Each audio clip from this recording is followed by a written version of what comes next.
Hi there, this is Samsara Morgan, and I wanted to wish you a wonderful day. And I'm enjoying myself here. It's a sunny day in Oakland, and I'm recovering from my most recent birth, my birth number 978, little baby Dimitri. So I'm going to say hi, baby Dimitri, and mommy and daddy.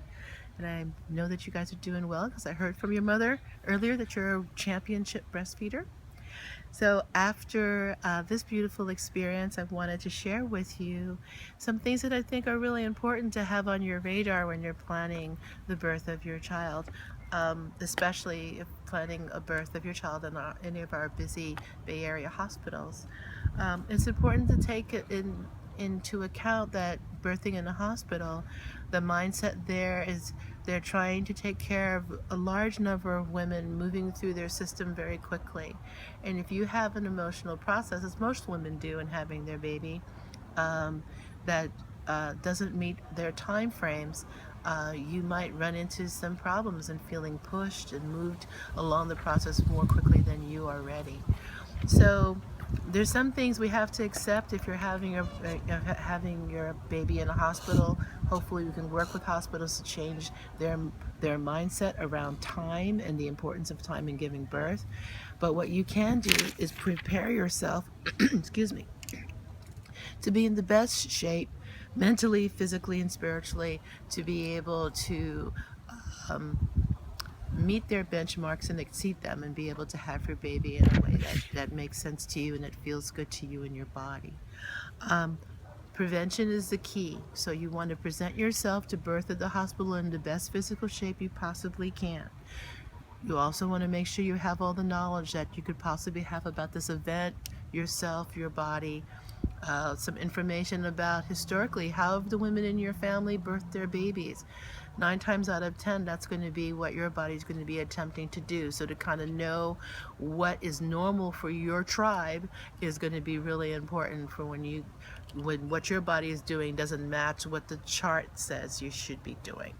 It also gives you confidence to negotiate for more time or negotiate for a process that respects how your tribe has birthed babies. You want to ask about that for dad too. How did his mom birth him and his siblings?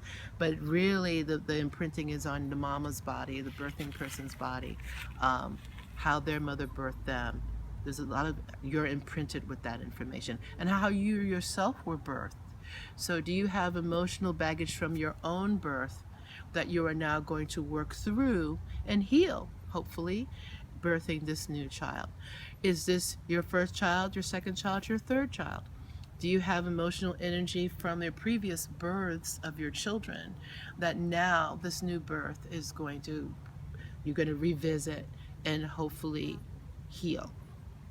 Take a look at that information, and that might let you know what support people you need. For sure, good quality childbirth education from an independent childbirth educator.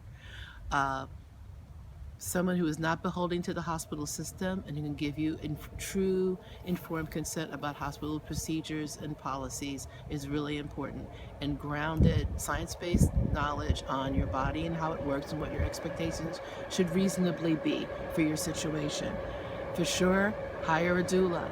Have somebody who's going to be there with you, who knows you really well.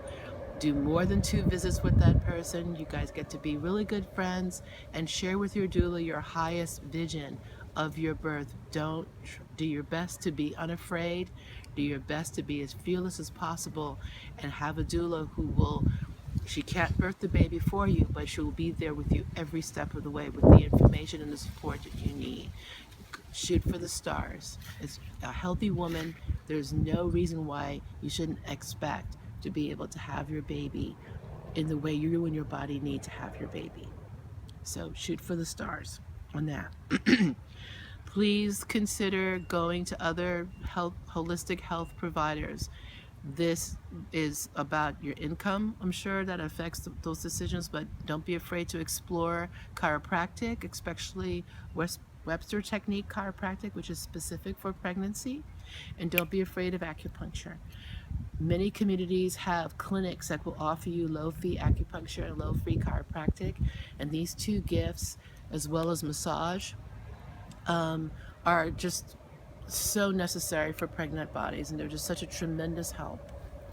No matter what, we want to make sure you have a wonderful diet on board, a balanced diet, no fads. You want all of your food groups, no sugar, no white starchy stuff.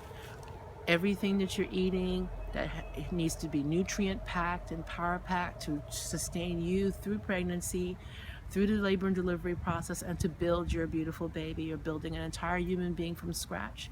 So you need the best quality food that you can afford. Some folks can afford organic and natural foods, and that's great if you can do it.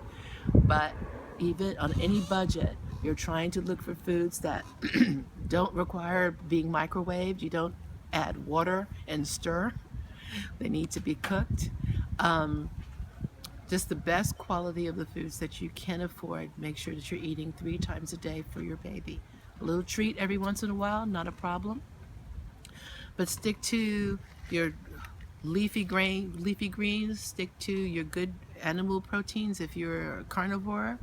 Uh, Pregnant ladies, you're shooting for 100 grams of protein a day, whether that's vegetable based or you're doing this carnivorously. Either way, um, that's the building blocks of actually the building blocks of your baby, and the sustaining of yourself, being able to go through the beautiful rite of passage that birth is meant to be. It's not easy. I wish it were. There's something about our human nature that makes birth the way it is, but more and more science is revealing to us the incredible benefits of you going through this consciously and lovingly, well nourished and well fed as you can. So I'm going to leave you with that for now, and I wish you beautiful, blessed birthings. And if I can be of help to you, please let me know.